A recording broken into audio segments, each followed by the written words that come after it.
So this will be a quick tour of my rolling table saw table build. I started with a Delta 36 5000. It's similar to the table saw you buy at Lowe's with a couple of differences. One, it has a one-piece fence and it's a little bit more powerful. So my goal was to get it off of the stand that it came with onto or incorporated into a work table. My table's 48 by 72. It's going to house my router, built-in router table, and some storage. I didn't get any pictures of the build, but we can kind of walk through it digitally. I started with the base. It's just 2x4s and kind of a torsion box configuration with 3/4 inch plywood on the top. The first cabinet went in, which is where the table saw itself is going to live. Then the side cabinets, which will be the router table and some storage. The far left side, which is purely structural.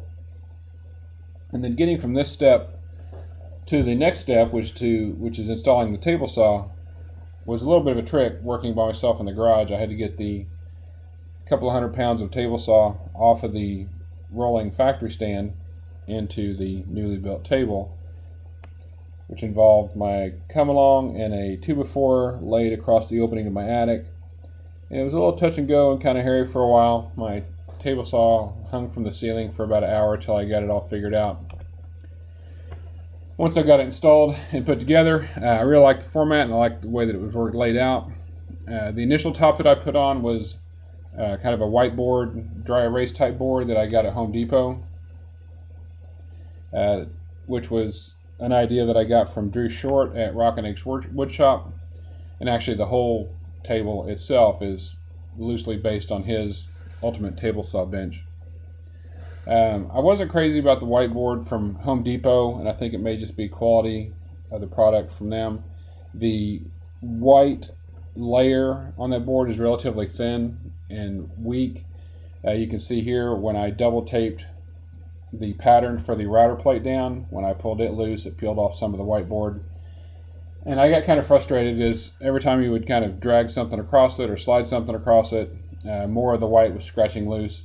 And then John Peters did a outfeed table, and he did a 3/4 inch MDF for the top on that, and I thought it looked nice.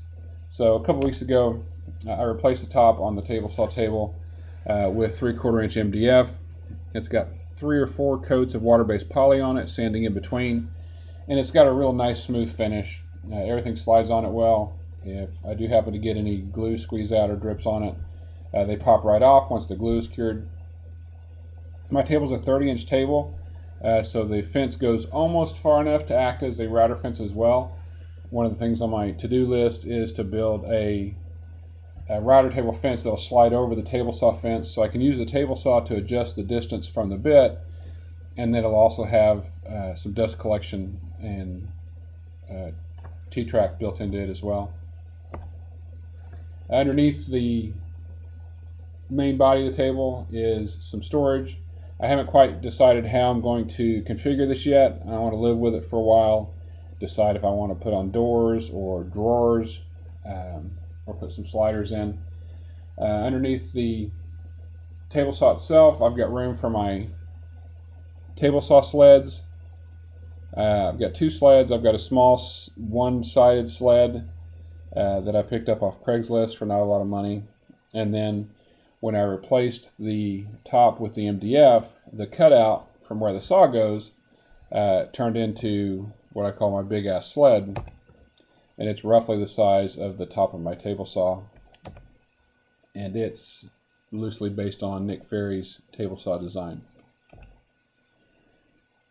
On the router table side, I'm not sure what I'm going to do with storage yet. I think I'm probably just going to close off that side, put a drawer underneath with and enclose the router itself to improve my dust collection. I actually don't have any dust collection built into the router side yet. I was going to do drawers on the other side, but just kind of spontaneously set my spindle sounder down there when I took it out of the box, and it seems to work down there. I can grab it out from that spot and set it up and clamp it to the table in that corner.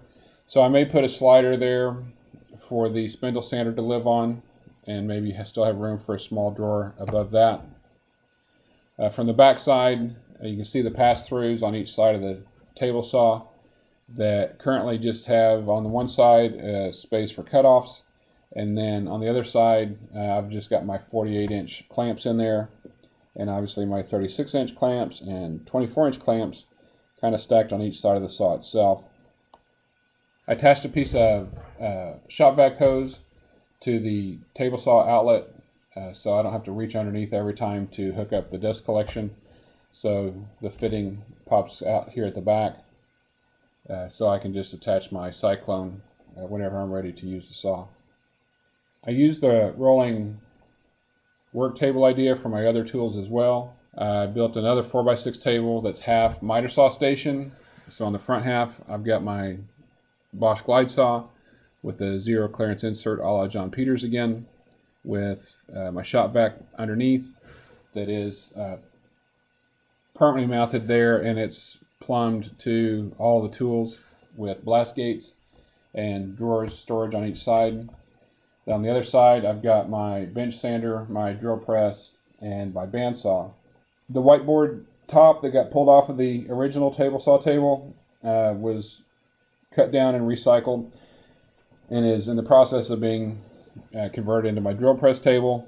And I cut several of these angled inserts that I can replace the middle section of this as they get used up. Like I said, all the tools are plumbed into the shop vac, and they're all hooked up to an activator outlet. So anytime I start any one of the tools, the shop vac kicks on. I just have to make sure that I have the appropriate blast gates open or closed to get suction to that tool. So I hope you liked it. Feel free to leave a comment if you have any questions.